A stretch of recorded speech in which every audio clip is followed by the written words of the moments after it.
Yeah, so we'll have a look at things that are coming up over this coming year, and here and there we'll kind of look back a little bit at things that have happened recently as well, especially with Mars. But let's get going. There's just tons of stuff happening, and it's hard to keep up these days, even if you're retired like me. So, yeah, let's start. We'll start with Mercury, and we'll move out through the solar system. So here's Mercury. There isn't a spacecraft operating at Mercury right now, but there is one on its way to Mercury. It's a European mission, the European Space Agency, the mission called Bepi Colombo, and that's named after an Italian scientist. And it's 2 years away from actually going into orbit around Mercury, but it's been making a series of gravity assists, flybys of the planet. It uses the planet's gravity to change the shape of its orbit, and it's gradually coaxing its orbit into a form where it's traveling quite slowly relative to the planet, so it's easier to get into orbit. So it's taking quite a long time to do this. We had a flyby in September, and this picture is from that flyby. You've got parts of the spacecraft intruding into the image, and Mercury in the background there. That was just in September. We have another flyby in December, another one in January, and then we have to wait nearly 2 years before they actually get into orbit. There'll be a long gap. But these previous flybys just make it easier. So next year we do get that one little flyby, just to remind us that things are going to be happening at Mercury soon. And if you look at the picture, you might see at the top that there are logos for the European Space Agency and JAXA, the Japanese Space Agency, because it's a joint mission. Japan has a secondary orbiter. Right now it's attached to the European orbiter, but when they get into orbit around Mercury, they'll separate, and the Japanese one will go off and study the magnetic field and do some other work, while the European orbiter kind of focuses on the planet's geology. So, okay. Yeah. Mercury, distance-wise, it's not that far from us. It's about half an AU. Like, not that much further than Mars. Right. It's not too far away, really. It's when we compare it with the outer solar system, it's almost next door. It's not very far away. Right. But so it's hard to see because it's so close to the sun. Yeah, but I was curious about the length of time, because I think it's going to be like 8 years in total between launch and orbital insertion. Right. And that's to do with this slowing down. Well, yeah, see, the thing is, Mercury is close to the sun. So if you go from the Earth to Mercury, you're getting closer to the sun. And if you try to go direct, then the sun is pulling you in with its immense gravity, and you're going faster and faster and faster. You get to Mercury, you're going so fast that you need an enormous rocket to slow down. And you probably haven't got any room left for scientific instruments because you've got to carry so much fuel. So you can't do it that way. So what we do is we launch a spacecraft that has got as many instruments as possible on it and as little fuel as possible. And you have to try to get to Mercury using that little bit of fuel. And we do it by making gravity assists of different planets. So first there was like it launched from the Earth, but it comes back to the Earth and gets a little kick from the Earth that pushes it towards Venus, and then Venus pushes it towards Mercury, and then they go by Mercury multiple times, and each time the orbit is being shaped and adjusted and its velocity is changing so that it's going to be much easier in the end to get into orbit around Mercury. And this approach, called a gravity assist, is something that we are getting very, very good at. We've been doing it for a long time. No, it makes perfect sense, and it's a good reminder that distance isn't the only variable in how long a mission will take to get to it. Yeah, that's right. All right, let's go to Venus. So let's go on to Venus.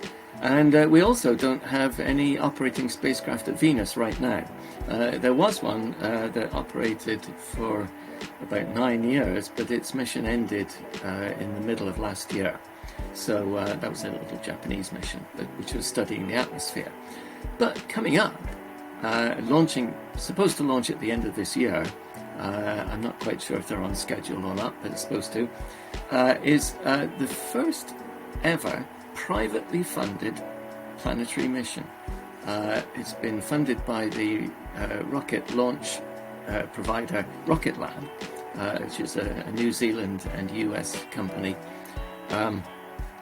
And they've put up the money for this small spacecraft that will arrive at Venus. It'll be launched at the end of this year. It'll arrive in May of next year and drop a small probe into the atmosphere, which will do some analysis of chemicals in the atmosphere.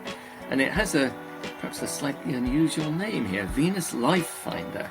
And I would have said that for many, many years, nobody expected that they would find life on Venus because it's so hot. And I still personally don't think there's going to be any life. But people did detect unusual chemistry in the atmosphere, a gas containing phosphorus, which on Earth is produced by living things. How did it get there on Venus? Is there something living? It wouldn't be living on the planet. It would be living floating in little cloud droplets in the atmosphere or something like that, if there is anything. So this little spacecraft is going to look at the composition of the atmosphere close up, looking specifically for this chemical that has been detected and might be something to do with life. I don't think it is. I think it's just some kind of unusual chemistry, but we'll see. And that's why it's called the Venus Life Finder.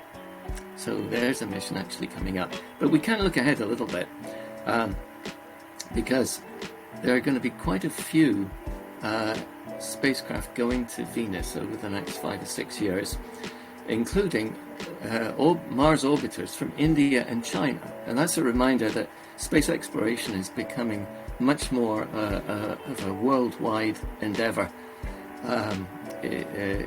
Other countries are getting into major science missions, and so we'll have Venus orbiters from India and China over the next few years, as well as 2 NASA missions and a European Space Agency mission. They'll all be involved in mapping the surface with radar and infrared imaging of the surface. Anything that will get through the clouds, because Venus is covered with visibly opaque clouds. So you have to have something that will get through it. And we know we can do some things with infrared imaging. We know we can do lots of things with radar.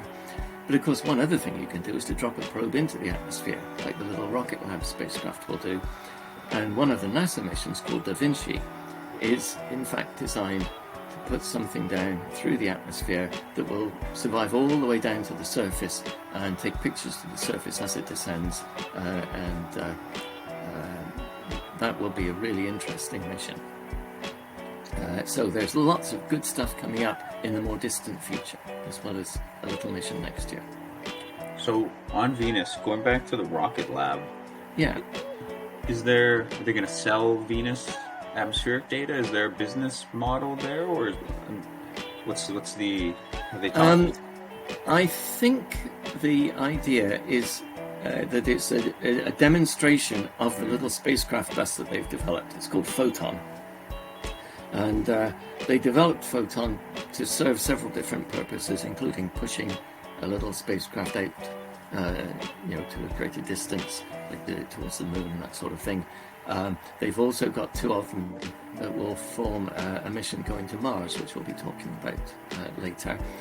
And I think what they've funded this simply to show its capabilities. I think they'll just give the science data to the world the way most that's what do.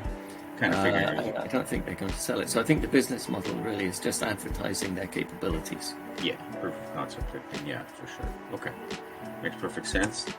Let's go to the moon. Okay, now we come to the moon, and there's a lot happening at the moon.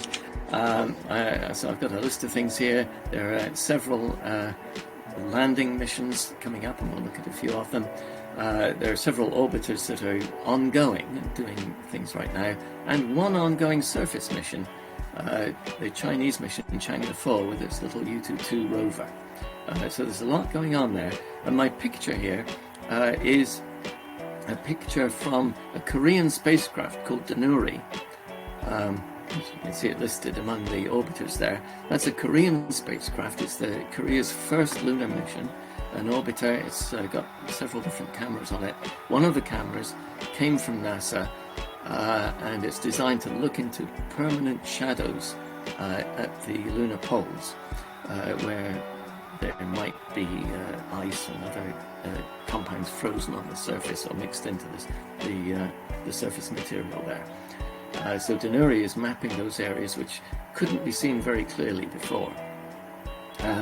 So in this image we're actually looking at the impact site of an American spacecraft from 2009, a mission called L-Cross, which crashed into this permanent shadow area and threw up a big cloud of debris, which was analysed to determine its composition, and sure enough they did find water and a variety of other compounds in that material. So this just shows the impact site. And it's the first time we've ever had a clear look at the impact site. So you can see there's lots of stuff going on. Let's go through and look at some of these landers now in turn. And we don't know the exact order in which these things are going to occur. There's still uncertainty about that. But the first one I'll look at is from a company based in Houston. It's called Intuitive Machines, and this is their second spacecraft to go to the moon. The first one, which was more than a year ago, it got to the moon, but it crashed, but managed to survive the crash. It broke a leg, it fell over, but it managed to transmit afterwards, leading to controversy about whether you should say that it was a successful or a failed mission. But it did it did operate on the surface, and wasn't completely unsuccessful, let's say. Now they obviously hope better. With this one, they've made some changes, they hope to fix that. But this one is going to go to the South Pole. Very close to the South Pole, only about 15 kilometers away from the South Pole, in fact. It will go sometime at the end of the year, perhaps late in December, perhaps early in January. It'll land close to the South Pole only a few days later, and if it's successful, then we'll get some pretty spectacular pictures of the surface lit up by the sun almost on the horizon. And it'll be testing all sorts of things. It's going to use a drill to drill down into the surface to try to dig up and then analyse some ice. It's got a little hopping machine with little rocket thrusters to let it hop over the surface, including into a shaded crater to analyse the surface and then out again. It's going to have a little rover, which will be testing wireless communications with Nokia, the communications company. So quite a few things happening there, and if they're successful, it will be a really interesting mission to watch, especially I think the little hopping vehicle. And my map there shows at the top shows where it is, but at the bottom it shows a potential path for this little hopper, including jumping into a little dark crater and then out again. So that should be a really interesting mission. Sometime round about the same time, we don't know exactly when, another private company called Firefly will fly to the moon. Now, both of these missions, they're private companies, but they are funded by NASA.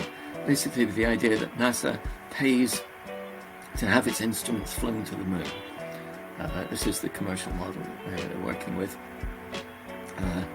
And we're just getting started with this program now after several years of development. So we'll just have to see how successful they can be.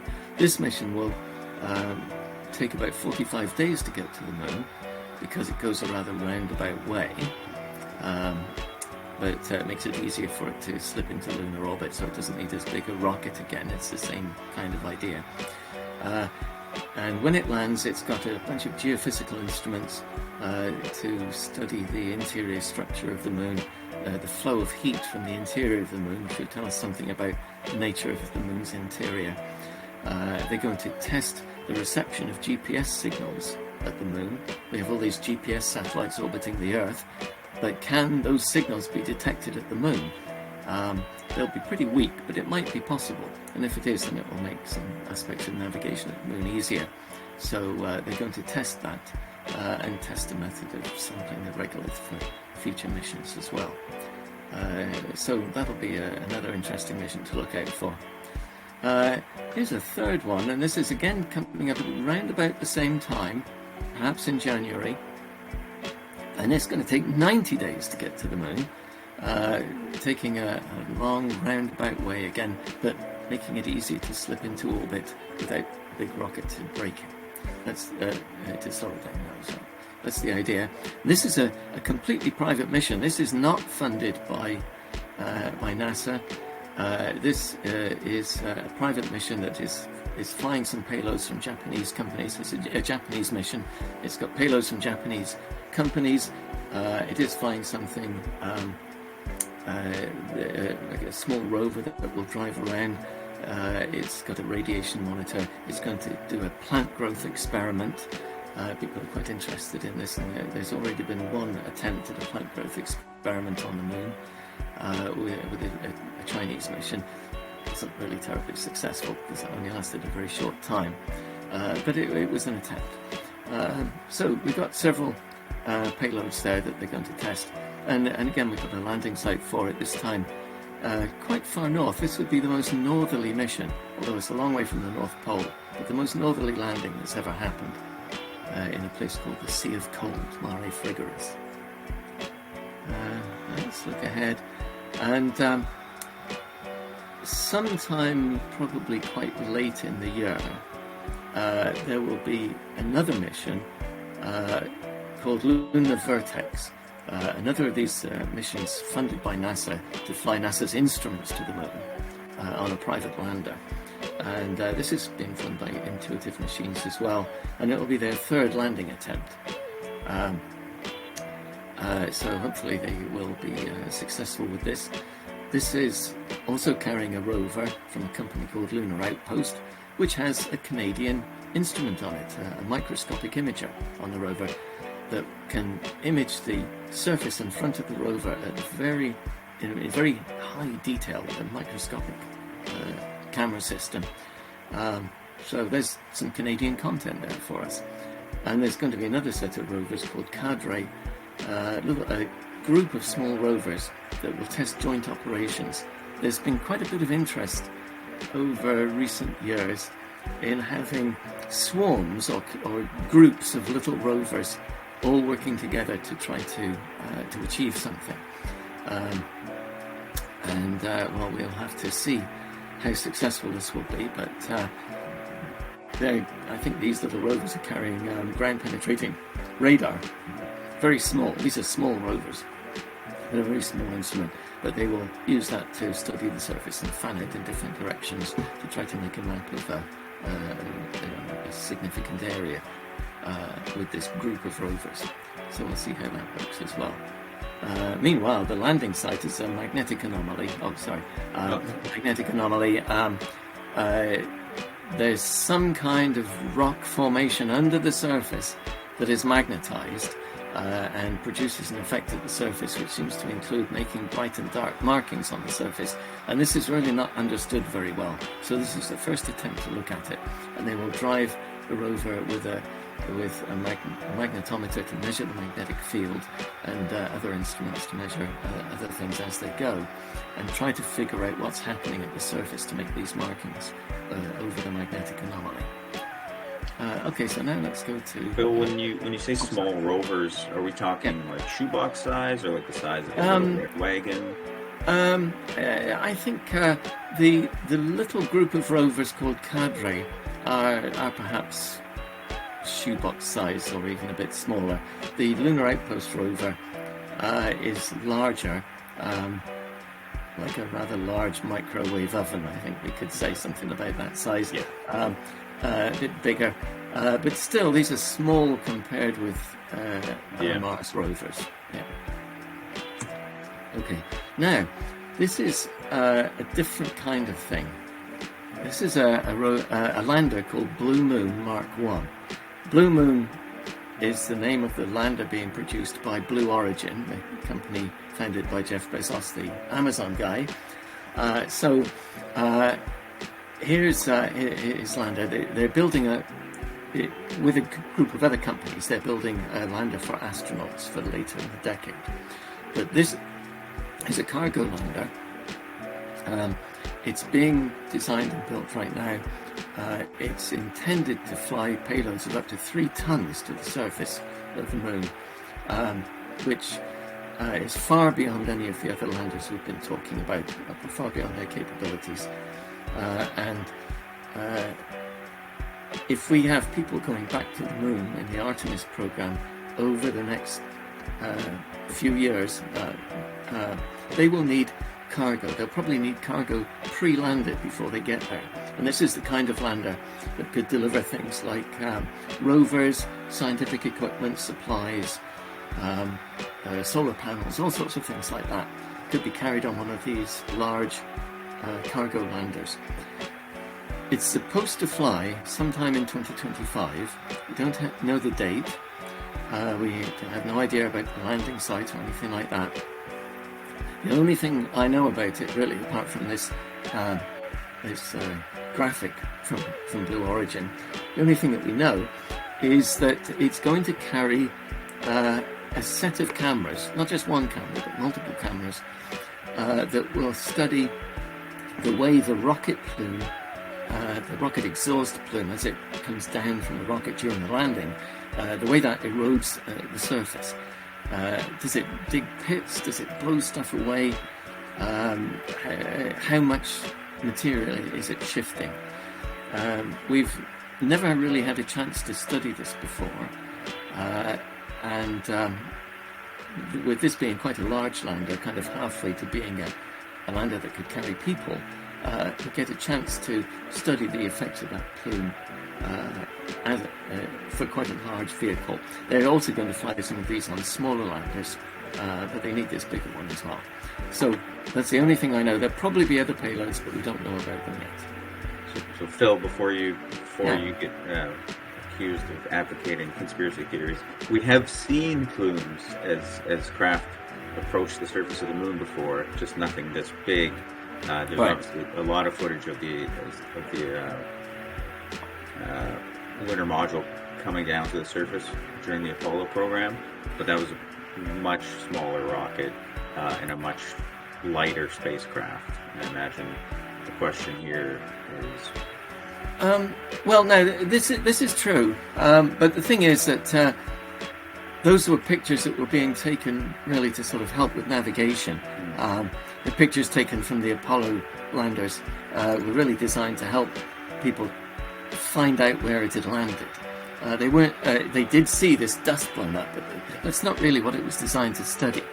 And we've seen landing videos like that from all of the Chinese landers, 4 of them now, that have been to the moon. So yeah, that's been done before, but it's all for navigation really, and to locate the landing site. These are specifically designed to study the plumes.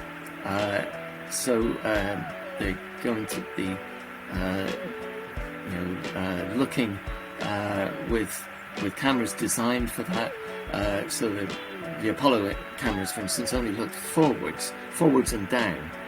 They didn't have them looking all around. So this will have cameras looking in all directions and specifically targeted for looking at the dust. And then after it's landed, looking at any pit that has been dug underneath. And we really don't have anything that has been able to do that. Do we know, is this thing coming direct, or is it detaching from something in orbit and descending?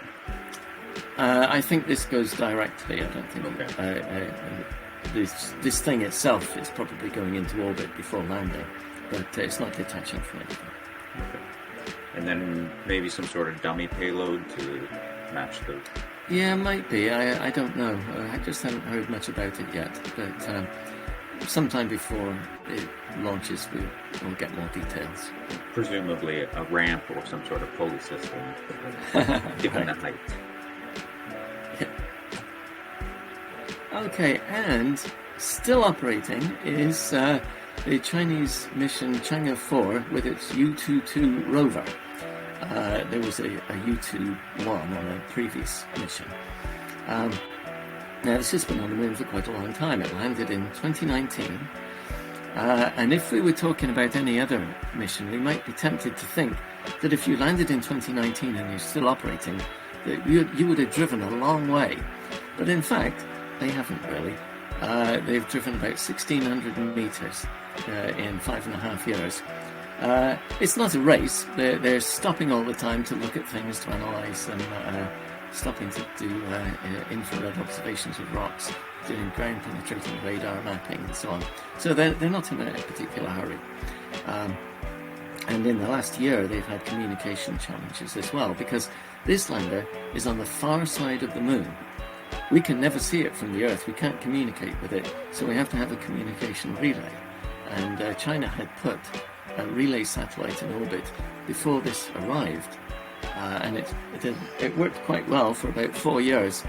But as it got towards the end of its life, it was becoming more and more difficult to control. They had very little fuel left, so they had to work with the absolute minimum possible fuel expenditure that they could, and it really limited the activity of the rover. So it's really not moved much, maybe driven about 50 meters in the last year.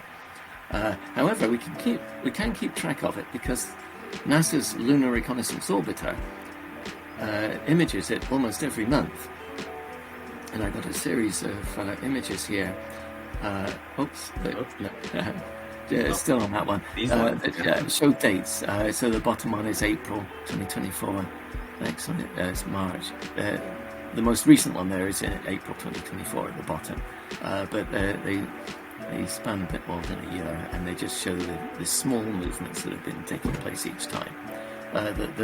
The bottom two images show the rover at exactly the same place a month apart. It hasn't moved at all in that month. And I happen to know from the most recent images that it's still at that same location 2 months later. So it hasn't been driving at all for the last few months. But the last I know anything about it is June, and they may have moved since then, because now they have a new relay satellite in place that should be helping it to pick up the pace again. But we haven't heard the details yet. All right. You mentioned Intuitive Machines, the mission where there's a debate about success or not. Yeah. Yeah, this isn't new. Obviously, you've encountered this debate many, many times. I can think of a few off the top of my head. I mean, arguably Mars 3 comes to mind, although you've told me a few times. That's right. That's a good example. Yeah. Yeah, but yeah, there's a few others that I don't even think. Was it Ranger 3 that was supposed to fly past but crashed on the far side? Yes. No, Ranger 4. Ranger 4. Ranger 4. It was supposed to hit the moon, but hit it on the front side where it could take pictures on the way down and deposited a little seismometer. But it failed and just sailed around and hit the far side of the moon. It didn't accomplish anything really. Well, except first human object touched the far side, which. Yeah. I mean, you're right. There are other cases where we might not be sure whether to count something as a success or not. The one that I think of is a Soviet spacecraft called Lunar 23. The last few Soviet landers were sample return missions. They scooped up a little sample of the surface and brought it back to Earth. They succeeded 3 times, but Lunar 23 was one that didn't succeed. It landed, but it toppled over. Rather like the Intuitive Machines case. It toppled over, it could still communicate, but it couldn't take its sample and send it back to Earth. So is it a successful landing? It's certainly a failed mission, but I think I'm going to have to call it a successful landing, because it communicated after landing. Yeah, instances where the ideal never happens, like Galileo. I think it was the high gain or the low gain antenna didn't work. So couldn't do as much, but there's still incredible pictures. That's right. They did. Galileo provided incredible pictures of Jupiter and its moons, but it only probably returned about 1% of what it would have done if the high gain antenna had worked properly. Yeah, it was. So they did get the most important stuff, but it could have been much more. So you have to kind of count it as a success, but it's only kind of partially there. All right. let's go on to Mars. Okay, so Mars, yeah, we've got a few things happening at Mars. We've got 2 working rovers, 7 working orbiters. I don't know if I've counted them all there. They're all listed there. So there's plenty of spacecraft there, all operating away. And more plans for the future. But let's look at the 2 rovers first. This is Curiosity, which is driving along. The white line there shows its path. It's come from quite a long distance away, but it's coming up among this very mountainous terrain, lots of big hills around it that are made of layered rock. So when you see pictures of them, they've got layers running through the sides of the mountains. It's coming up the valley. It can't actually go further south or downwards in that image into the valley because there are great big sand dunes running across it, and it can't cross them. So right now it's in the process of trying to find its way to the left across the valley floor, across the little channel in the valley floor, and then it's going to go around the big mountain at bottom center and up the other side. Go this way? Well, sort of up slightly into the left from there, and around that mountain. Okay. Up a bit and to the left. Up and then to picture left. Right here. Yeah, picture left, that's right. So it's got to get around that mountain that you're kind of pointing at right now. Nice. So it's going to go around the north end of it, the top end, and around it and into the valley on the other side, which they think it can drive up. I don't see a mountain. Is this a mountain? Well, the thing that is right underneath your pointer, at the bottom of the picture, underneath your pointer, that's a mountain. Well, this is a mountain. Yeah, that's a mountain, and the general thing up above it. So they've got it here. Yeah, all that. Yeah. So they've got to get around there. Yeah, okay, around there. That is and then up the valley on the other side. So that's what they're going to try to do. That's going to take at least a year to do that. Yeah. But that's what they're going to try to do. Let's look at a picture now. That just gives you a little bit more context. So we can see the white path that the rover has followed. You can see that valley that it can't go up. It's going to go around to the left and still keep on going down towards the bottom of the image, where it will reach this kind of light-toned material in the bottom right corner. That stuff is too rugged, it's too steep for the rover to climb, but it can get right to the bottom of it and analyse it. And that's what it's going to do. And that's kind of pretty much the end of what it will do. But maybe it can continue to work if it's still in good shape at that point. But we'll have to see, because the rover is getting old. So anyway, you've got some stuff mapped out there, and let's have a look at the next picture. Hold on, what is the scale? Like, how long ago is this? Okay, so that's going back about 4 years or so. Oh, okay. So it's taken about 4 years to drive that. It's about 5 or 6 kilometers in a straight line, and they're driving a much longer path than that. There's more than 10 kilometers of driving there. It's that gives you a sense of the scale. Okay, let's look at now. Here's a picture that was just taken a little while ago. In fact, only a few weeks ago, looking down the valley. That's looking to the north, down the valley, off the slope of the mountain, and out to the distant plains, which are almost hidden in the haze there. That's what this surface looks like. Right now, they're in the floor of that little channel, off to the left, and they're going to try to get up on the other side of it. And so they're in here? And further off to the left than that, but in that channel. And now let's have a look at the next picture. And here we're looking up the valley and up towards that very rough, light-toned stuff at the top. That is a very high, rugged mountain. It's hard to tell when you're looking at those overhead pictures and you just see a patch that is sort of light in tone relative to everything else. But that is a high mountain with steep slopes, and the rover is never going to be able to climb that. But it can get to its base and analyse it, so that's what they're going to try to do. And if the rover systems are in good enough shape when they've done that, then there might be other things they can go and look at as well, but we don't know how that will go. Okay, so now we've got the next mission. This is the most recent big Mars rover called Perseverance. This is a map that shows its entire path, which is it's driven about 15 kilometers or so.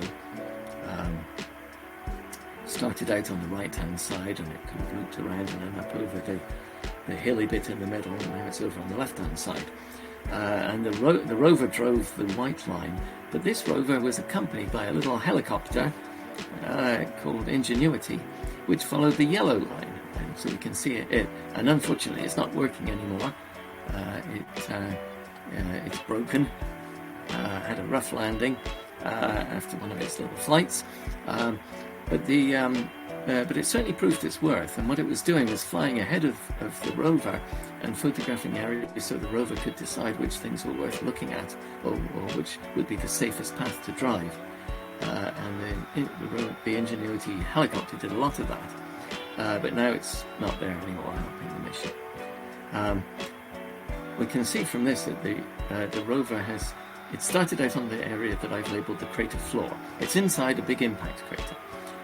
It's mapped the crater floor, which turned out to be lava flows.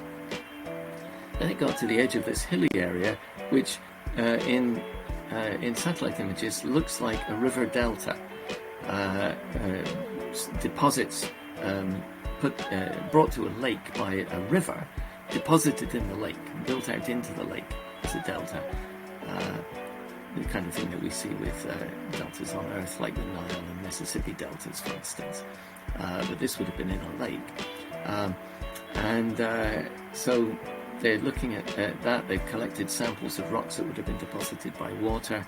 That was the thing they were most interested in. They're collecting samples, and they're going to try to bring them back to Earth. So they've got samples from there. And after they got samples from the crater floor and the first little bit of the delta, they came back onto the plains and deposited them at the place I've labelled Three Forks, the sample cache. 10 little sample tubes, we'll see a picture of one in a minute, but 10 little sample tubes left there for some future mission to pick up. And now the rover is driving on, and it's got duplicates of all those sample tubes. And it's collecting more as it goes. So it's collected stuff from the top of the delta and stuff from the area that I've called the marginal unit, which seems to have carbonate rocks in it, and from the floor of a valley, and now they're heading out to the crater rim, and all the time it's collecting these new samples. And really it's this second sample set that is much more complete than the first one, that is really the one they want to bring back. The first one is there just as a so-called contingency sample, in case the rover breaks down and can't deposit the other samples. So there's one there waiting to be picked up. Now, what about picking it up? It means that sometime in the future, it might be 8 or 10 years away, a spacecraft has to fly to Mars, land in the right place with a rover or a little helicopter or some other device that will pick up those sample tubes and bring them back to Earth. So that will be something to look out for over the next decade. But let's look ahead to what Perseverance is doing here. First, we've got a picture showing it dropping one of those tubes, or after it's dropped one of those tubes. You can see the tube lying sort of in the rover's shadow between its wheels there. It would drive to a good position, drop the tube, and then drive off and photograph it. We know exactly where those tubes are to within centimetres. And it will be a pretty easy thing to go back to that site and find them. Even if the wind has blown bits of sand over them, we know where they are. We'll be able to get them. So that's what we're doing. Here's a picture of the rover. This is when it was in that valley area that I had marked on the map. There's its camera mast. There's another funny looking object. It looks like it's got a great big round eye at the top. That's actually for its laser instrument, which fires a laser and then it studies the flash of light that the laser makes on the surface to analyze the composition of the surface. But underneath that there are several cameras as well, just underneath that white box at the top. which are used all the time for navigation and for science imaging. So a big rover that is active right now on the surface. Pretty dusty. Yeah, it is very dusty, isn't it? That's right. Okay, let's move on to the next picture. That's a picture of the valley that they were in only a matter of weeks ago. Looking up there, right now the rover is just starting its climb up that hill on the left-hand side. That's the rim of this big crater that they're in, and they'll get a chance to look at the very ancient rocks that the crater formed in as they go up that hill. Okay, but what's coming up? So basically one thing to remember is both of those rovers are still operational, so they will be operating right through 2025 with new pictures coming down every day from the surface as they drive around and analyse the surface, and for Perseverance they collect samples. But also in 2025 we've got this mission called Escapade. This is a pair of small rockets, small spacecraft that have been built by Rocket Lab, the company that's sending the little Venus Life Finder to Venus, but in this case on a NASA contract. They've built them. They will orbit Mars and study the atmosphere, and the way the atmosphere seems to be slowly stripped away. Mars is very, very gradually losing its atmosphere. It would have had a thicker, denser, warmer atmosphere at some time in the past, and it's been losing that, so they're studying that process. It's supposed to be launched.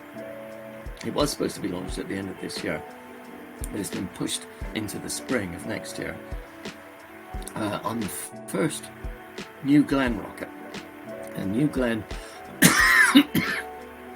is the big new rocket that is being built by Blue Origin, Jeff Bezos' company again. This will be their first launch. Hopefully it will be successful and send these two things on their way. So we do have that coming up, and if they launch in the spring, they get to Mars at the end of the year. Now, let's move out. Okay, before we leave Mars, sample return relies upon a very important process of getting off the Martian surface. We've never done that. We've never done that. Off of an alien world other than the moon, which thankfully has no atmosphere and the gravity of the Earth. How's that looking for getting off the surface? Well, it's tricky. I think people see how they would do it, but it is tricky. You need a fairly substantial little rocket to get off the surface of Mars. It doesn't have to be huge, but it's got to pack quite a punch to get off the surface of Mars. And the idea is you wouldn't launch off Mars and come all the way to the Earth. You just launch off Mars and get yourself into orbit, and there you will rendezvous with a spacecraft that's already in orbit. So this is going to be a complicated multi-spacecraft mission. Something is going to land on the surface and pick up those sample tubes and put them in that rocket and launch it back up to orbit. And an orbiter will meet up with that in orbit. That's going to be tricky in itself, two things meeting in Mars orbit so far away from Earth. It's going to be tricky, but we can do it. I don't think that's really impossible. We can do it. It'll be another first. It'll be the first at Mars, yeah. Yeah, rendezvous other than at Earth or Moon. Yeah, that's right. So anyway, it can be done, and then it's that orbiter that will send the sample back to Earth. A complicated mission, and the exact details of it haven't been worked out, but basically they're trying to do it less expensively than the big expensive mission they had. They had got it all figured out. The challenge is the rocket and its fuel, getting its fuel to the surface of Mars for it to make their initial kick. Okay, let's talk about the asteroids. Yeah, okay, so lots of asteroids to talk about here. Over the last bit more than a year, we've seen a couple of asteroids, which we're looking at here. the one called Didymos at the top left, and its little moon Dimorphos, and they're not to scale. I have to emphasize the moon is a lot smaller. And all these things are small. Didymos is only about maybe 750 meters across. Dinky Nesh is about the same. And the little moons are only about 200 meters across. So they're not to scale. But the Didymos and Dimorphos system was targeted by a spacecraft that smashed into Dimorphos to try to change its orbit a little bit, and it was a test of possible future attempts to deflect an asteroid that might be on a collision course. Now, this one isn't on a collision course with us. This is just an attempt to see if you can shift something in orbit, and it did. Its orbit was changed a little bit. So they have a kind of a measure of how that has been done and could be done in the future if you needed to deflect something that looked like a serious threat to Earth. If that is ever found, and nothing like that has yet been found. Okay, so what's going to happen? Oh, What sorry. mission was that? Oh, it was called DART, Oh, the yeah. Double Asteroid Redirection Test. Yeah. So, right. So that happened, only a year ago, or more than a year ago. But this October, the European Space Agency is sending its own spacecraft called Hera to Didymos, where it will orbit the Didymos and Dimorphos system and make detailed maps of both asteroids. On Dimorphos, it will look for differences in the surface between the pre-impact image that we have there. It was taken by the impactor, so it had to be pre-impact, because the impactor wasn't there afterwards. So we want to see how it's changed. So the Hera spacecraft will look at how it's changed and also make detailed maps and study the geology of Didymos as well. So that's coming up. It will launch in October this year, and it will fly past Mars in 2025 and actually fly past the little Martian moon Deimos, which is not often visited. So that will be interesting, and then it will get to Didymos in 2026. The other thing that will happen in 2025 is a spacecraft called Lucy, which is on its way to the Trojan asteroids that share Jupiter's orbit around the Sun. It'll get there in quite a few years later. But in 2025, it will fly past a little asteroid in the main asteroid belt called Donald Johanson. Now, Lucy, the spacecraft, which is kind of studying the origin of the solar system, is named after the famous early humanoid fossil, which is nicknamed Lucy. And it was discovered by Donald Johanson, so the asteroid has been named for the discoverer of Lucy. But in this case, Lucy is going to study Donald Johanson in April. And we already know that it's going to be a rather interesting looking object. Let's look at the next picture. It doesn't look very interesting now, but that's from the Hubble Space Telescope. And this thing is pretty small. It's only a few kilometers across. We know from looking at its light curve, sometimes it's brighter and sometimes it's darker by quite a significant amount. And from that we can get the rotation period, and it's a very, very slow rotator. It's just very, very slowly turning once in 250 hours, 10 days. Right? So it's moving very slowly. But because its light curve varies so much, sometimes we're seeing it broadside on and sometimes end on.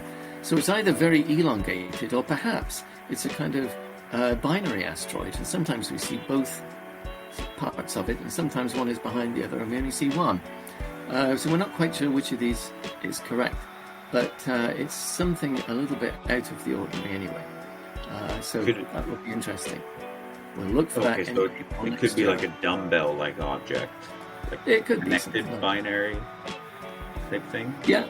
It could be. Yeah, we really don't know what shape it's going to be. So it might be one object very elongated. It might be two objects connected, conceivably two objects orbiting each other. Don't really know. Is it out of the question that it just has completely different albedo on each side? Well, now astronomers have a way of figuring that out, though. Let's say that you had an asteroid with one side bright and one side dark. And as you say, as it turns, you'd see it go brighter and darker, brighter and darker in visible light. But if you look at it in infrared light, the dark side will be warmer than the bright side, because the dark side would absorb sunlight more than the bright side. So it would be warmer. So in infrared, if you see when it's dark, it's brighter in infrared, that's an albedo difference. But if when it's darker in visible light, it's also fainter in infrared light, then that's a shape difference. So they do have that way of distinguishing the two. All right. Okay, so now let's look on it. There's another spacecraft we have called Psyche on its way to a metal asteroid. The asteroid is called Psyche and the spacecraft is called Psyche. It's not going to do anything next year. It's just on a quiet cruise. But in 2026, it will fly past Mars for another gravity assist. So we have to wait until then for anything to happen with that mission. These images of Psyche, the asteroid, yeah, they're very striking and like. They are very striking. Is that to the visible eye that we're expecting? No, it's not. There have been some absolutely fantastic visualizations of that asteroid, but the fact is that that's not what we see. That is just an artist's impression. Right. And there are some really beautiful pictures like that, but they are artist's impressions. The interesting thing about this asteroid is that it seems to be made of metal, so quite a lot of the artistic views of it show a kind of rusty surface. Although I'm not sure how you rust in the vacuum of space, but we'll see. Anyway, find out. But we've never looked at a metal asteroid before, so that should be interesting. Okay, and something else for 2025 in asteroids, we've got the launch of a Chinese sample return mission to an asteroid. So far, the only sample return missions to asteroids have been done by Japan and NASA. But here, China is getting into the act with a spacecraft called Tianwen-2. Tianwen-1 was its mission to Mars, and they've set up a program called Tianwen, which will be for missions all across the solar system except the Moon. Tianwen-3, I think, is a Mars sample return. Anyway, this is an asteroid sample return mission. It will launch next year in May. And it's going to visit an asteroid whose name is spelled out there, but which I am not going to attempt to pronounce. I'll just call it 469219. But you can see its name now. And it's an Earth co-orbital asteroid. What that means is it orbits the Sun. It doesn't orbit the Earth, it orbits the Sun. But it's in Earth's orbit, basically. Or at least almost in Earth's orbit, and it slowly drifts around relative to the Earth, and sometimes we get to see it more closely, and sometimes it's further away. But it does share Earth's orbit around the Sun. When astronomers got spectra from it, looking at the way sunlight is reflected off the surface to make a spectrum of it, it looks as if it has the same kind of composition as the Moon. So it's possible that this was a clump of ejecta, stuff thrown off the Moon in a big impact, which is collected together into a body that is drifting around in Earth's orbit further around the Sun. This is a relatively stable arrangement. It could have been there for centuries and might be there for at least another century, but ultimately this isn't stable in the very long term. Anyway, but this spacecraft will get there and it will sample it, and of course we'll get pictures of it. It'll be a pretty cool mission when it happens. I think we don't get the asteroid encounter till 2027, I believe, but it will launch next year, so we'll see that happening. And later on, after the spacecraft has brought its sample back and returned it to the Earth, this spacecraft will then go on to visit a comet. So it's going to be an interesting mission. I was looking for a phonetic spelling, but I can't find one that I trust. It's a I don't trust name. myself, so. Yeah. Cool. It is Hawaiian, a Hawaiian name. Yeah. Okay. So now we've gone through the asteroid belt, and we'll have a look at Jupiter. And it's really the last world that I'm going to focus on here, because we don't have anything operating further out in the solar system until we get to extremely distant objects, which I wasn't going to talk about much today, but I will mention them right at the end, I guess. So the planet Jupiter, the biggest planet. It's got big moons that are also interesting, and we have a spacecraft there called Juno, which is orbiting Jupiter. Its main purpose was to map the gravity field of Jupiter in great detail to try to understand the planet's interior, and also to measure radiation, charged particles, and magnetic fields, and so on. It also has a camera. And that gets a lot of the public attention, and so here we have a picture of one of the big moons of Jupiter called Io, which is covered with volcanoes. Everything that you see in that picture really is volcanic in some form or another. There are mountains, there are lava flows, there are sort of bright halos around some things that are probably caused by volcanic gases condensing out on the surface. A very complicated surface. So we got to see Io in a couple of encounters about a year ago, and two other moons had been imaged, and we'll look at one of them again in a minute, but there aren't going to be any more of those close moon flybys, unfortunately. They will be able to see Io especially from a distance. And some of the pictures won't be so detailed, but they'll still be useful for mapping out any changes on the surface. And the surface does change every time there's a big volcanic eruption. So they'll keep doing that. Over the course of this coming year, 2025, there will be 8 orbits, each one lasting a bit more than a month. And that takes us up to September, which is the end of the mission. That's the end of the time that it's funded for. If the spacecraft is in good shape, chances are that mission will be extended to continue the observations. But most of the observations now will be of Jupiter itself. Let's have a look at the next picture, though. It just shows one of the other moons. This is Ganymede, the biggest moon in the solar system. It's bigger than the planet Mercury, and it's about half ice and half rock, and quite a complicated surface, as you can see there. So it's still operating. It only had a very brief opportunity when it could actually get close to the big moons. It did it once for this moon, Ganymede, once for another moon called Europa, and twice for Io. And all of those close encounters are done now. So we're not going to get any more, only distant views. But there's still hope for Europa. So we'll look to the next slide. We got one more picture of Jupiter first. So Jupiter is really the main focus of this mission, and the satellite images were just extras. They weren't even planned originally, because they happened in an extended mission. But apart from that camera, the spacecraft also has another imager that takes pictures in infrared. This is an instrument made in Italy and given to NASA to fly on this spacecraft.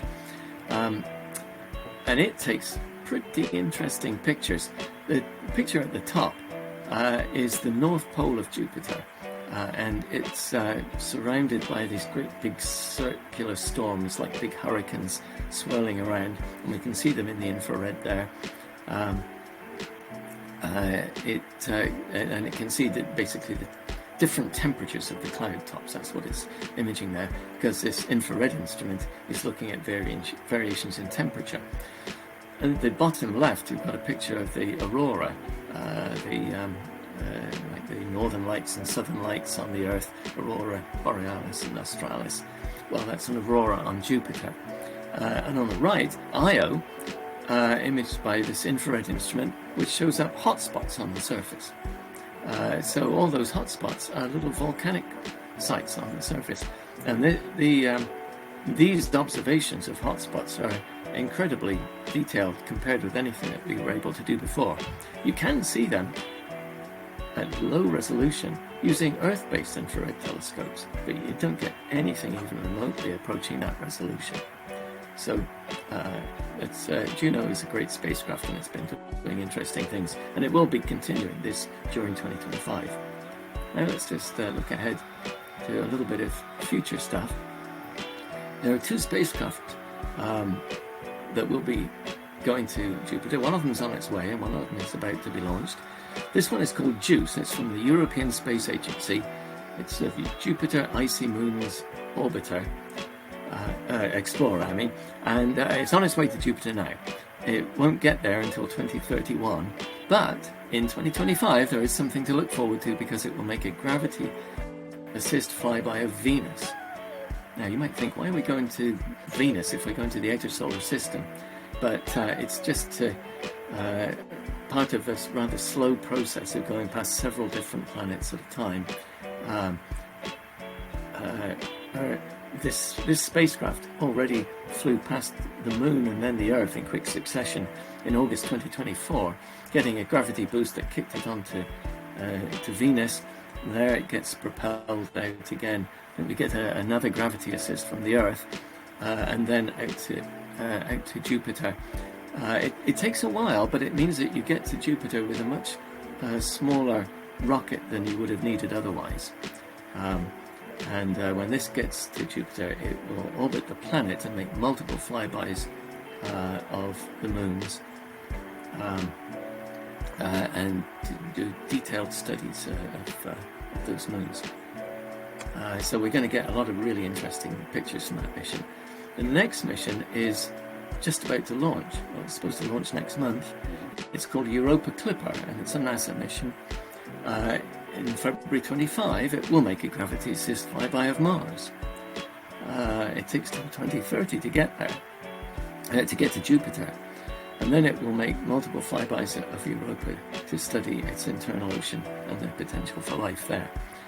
So again, we're going to get a lot of really interesting pictures and results from that mission. So these are things to look forward to in future. Yeah. All right. So there really is a lot of stuff going on in the solar system.